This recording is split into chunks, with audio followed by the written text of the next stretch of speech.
Hi Libra! Welcome po sa ating channel. Ito ay inyong daily vital reading for February 4, 2025. Please be reminded kung naka-resonate kayo, comment down. Kung naka-resonate kayo, kung hindi kayo naka-resonate, ibigay niyo po sa iba kasi general reading po ito. This is for you, Libra, ngayong February 4, 2025.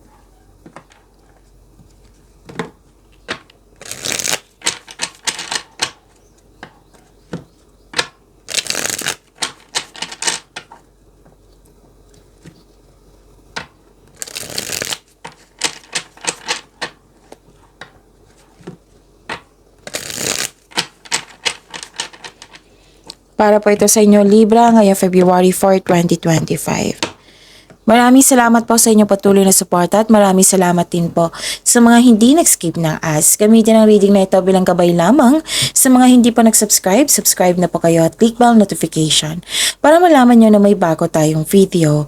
Para sa mga gusto magpa-reading po, may lumabas dyan sa screen nyo ngayon. Panoorin nyo po at sundin ang instruction.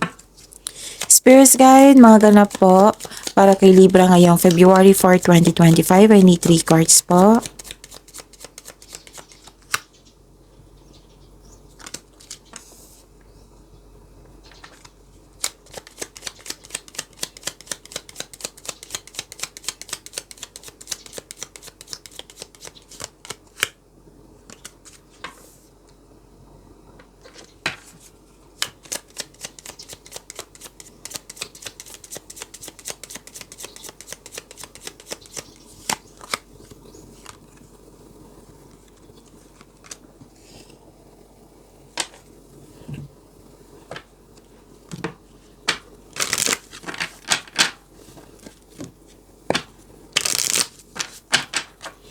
Spirits Guide, mga mensahe po para kay Libra ngayong February 4, 2025. I need 2 cards po.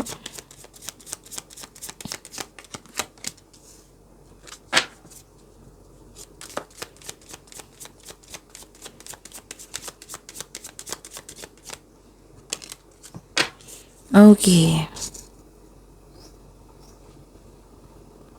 Okay, Libra. Sunod-sunod na ito ha. Pansin ko sa inyo, Libra.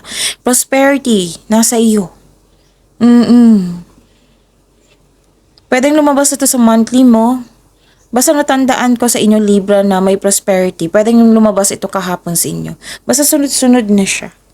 So, prosperity, claim niyo po ito, Libra. This is cash flow, transactions. May malaking pera na parating sa inyo. Yes. So, claim nyo to ha, Libra. Pwede din isang opportunity na makapagbigay sa iyo ng malaking pera. Nakikita ko rin dito na may magbigay ng advice sa iyo, support sa iyo. Nagbigay ng wisdom message sa iyo at na-motivate ka. You're taking action with courage na. Tapos nagkaroon ng time for reflection. This is good. Time for reflection, mas lumawak yung vision mo sa buhay. Nag-update ka sa goal mo sa buhay kung saan ka na. At may nalaman kayong totoong intensyon. What I meant is nalaman mo yung taong manloloko.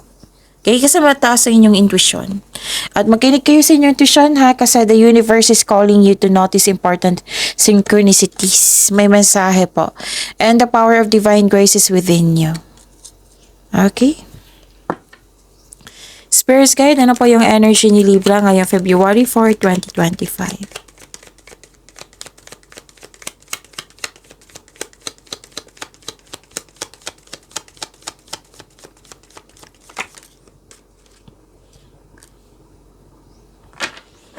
And the clarification of this card po.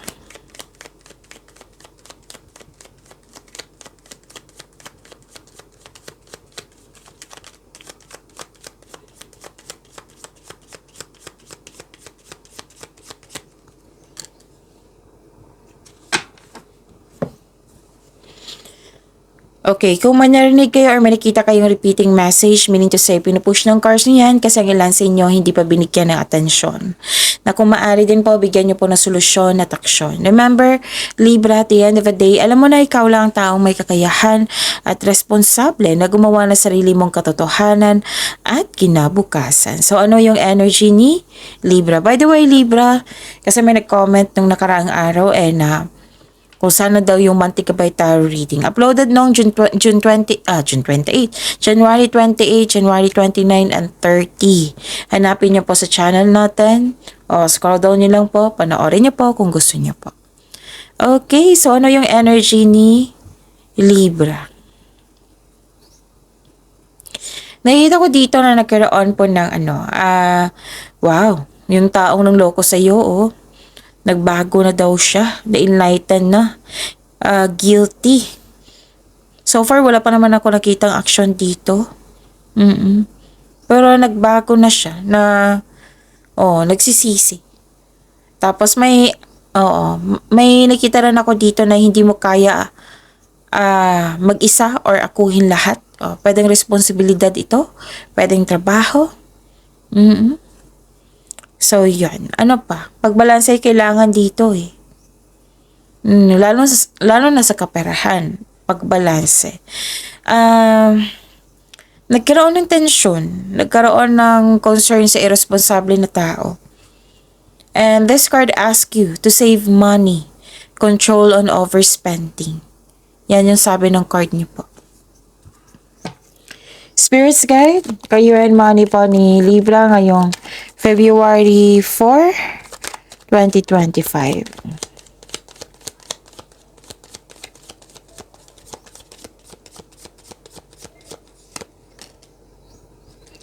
And the clarification of this card po.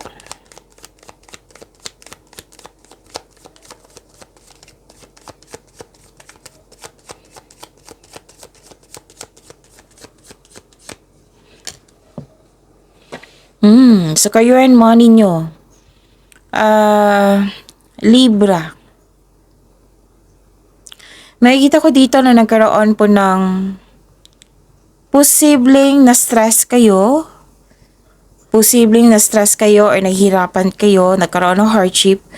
Or po ito or may taong nagbabalat kayo sa inyo.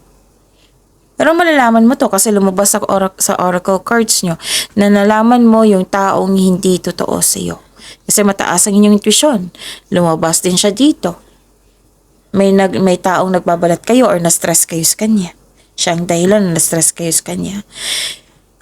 May mag-ingat po kasi may nag-observe sa iyo nag-spy.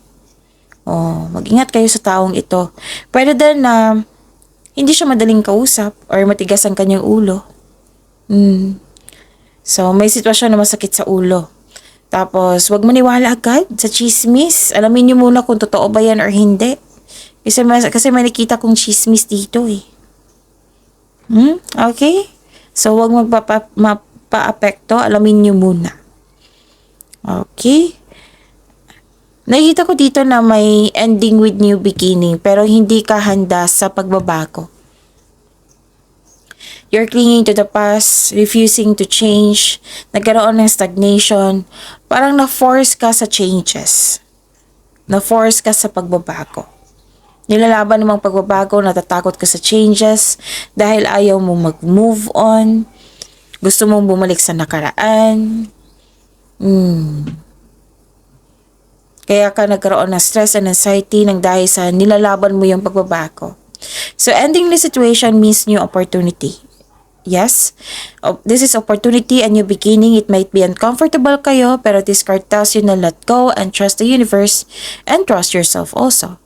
Kumbaga, swift change brings you new beginning. Spirits Guide, Love Life, Self-Love, Partnership, and Romance ni Libra. And the clarification of this card po.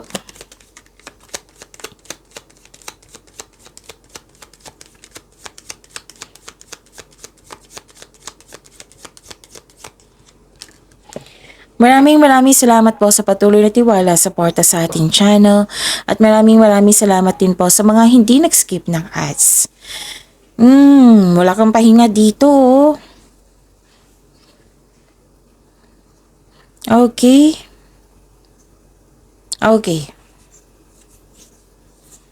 So, kailangan ninyo ng tamang pahinga. Naguguluhan ka dito, Libra. Kung may binigyan na opportunity sa inyo sa buhay ng pag-ibig, pag-isipan nyo ng mabuti ha, wag grab agad. Kasi nakikita ko dito yung pagsisisi mo. Nagkaroon ng bad mood, ayaw mo talaga sa pagbabago. Dalawang card na po nagsabi dito. Refusal to change eh. Stuck in a bad mood. Ano pa?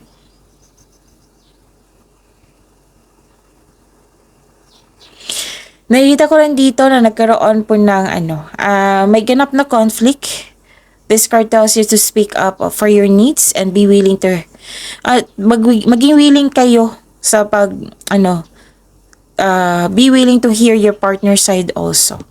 Okay? Kailangan mo magkaroon ng communication dito eh. So, sa mga single, huwag kayong matakot sa difficulties in love. Put a clear intention also. Okay? So, yun. Pero nakita ko naman dito na buong tapang mo itong harapin. Kasi nakita ko dito yung katapangan at kumpiyansa. May ganap din na pinagtanggol mo yung kaibigan mo o miyembro ng pamilya laban sa iba. Tapos ang reminder ng card niyo po dito, Libra, na wag mo daw kayong tumutok sa problema. Kasi magdudulot ito ng pagtigil eh. You have to make change, you have to move forward. Okay? Nanindigan din kayo sa inyong desisyon dito. Defensiveness andito rin. Pero magkakaayos ito. Magiging okay din ang lahat. Yes.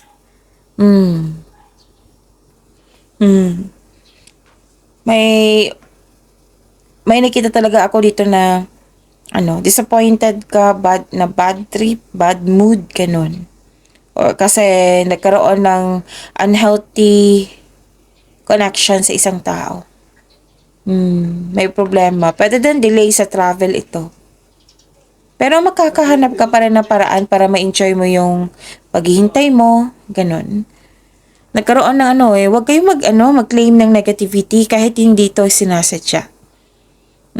Kasi hindi yan talaga nakakabuti sa inyo. Nag-a-attract ka niyan eh.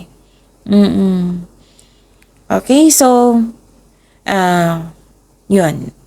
Kasi ang sabi dito na nagkaroon ng failure, na hindi ka natutuwa, so kailangan ng time for reflection ito. Pero magagawa mo ito, Libra. Kailangan mo ng mahabang pasensya, ha? Parang, kanina po to parang nagmamadali or may naramdaman kasi kung makulit. Pwede kayo ang makulit or yung taong yun yung makulit. May naramdaman akong ganyan ngayon sa inyo, Libra. So, take it easy para hindi kayo bad mood.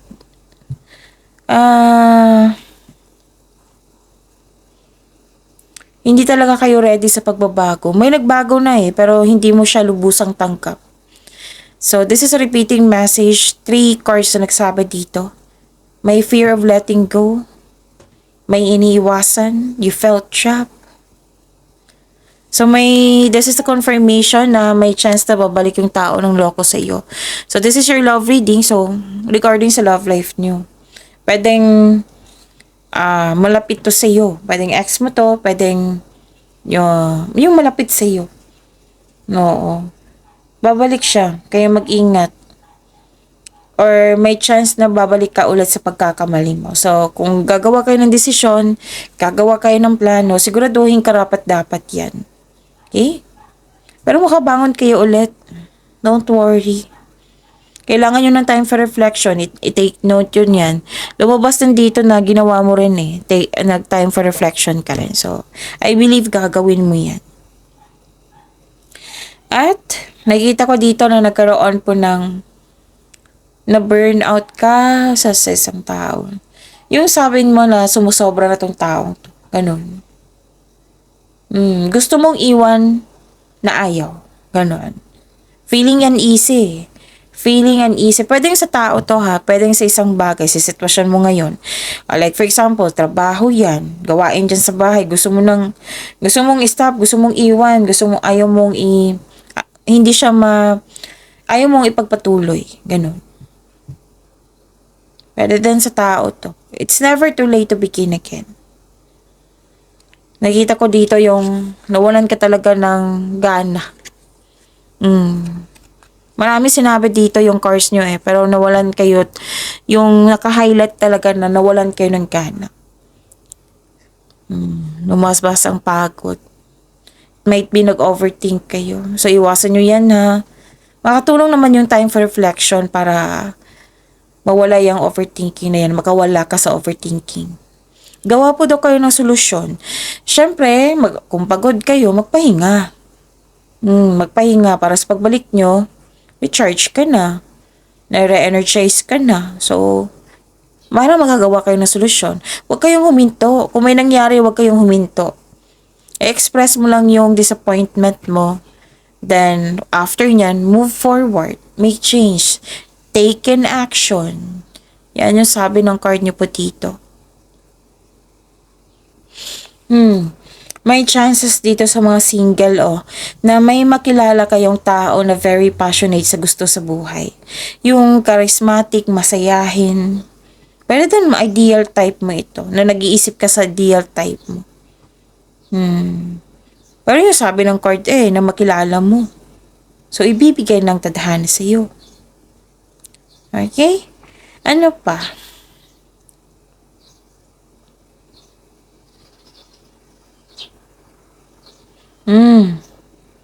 Nakikita ko dito na nagkaroon po ng anong tawag nito?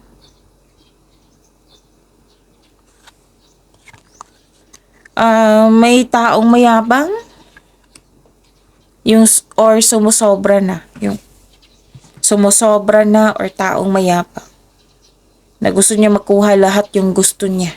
Yan yung concern mo. Or hindi ka satisfied sa status mo ngayon. Nakatanggap kayo ng abundance. Sabi po ng card dito, wag niyo daw gastahin masyado yung biyayang natanggap nyo. And express it by, celebrate it by expressing gratitude and generosity. Okay? Sa pag-imani niyo po yung blessings sa binigay sa inyo Libra, see you tomorrow. Please like, subscribe, and click po button for notification para updated po kayo sa daily tarot reading natin. Maraming salamat po.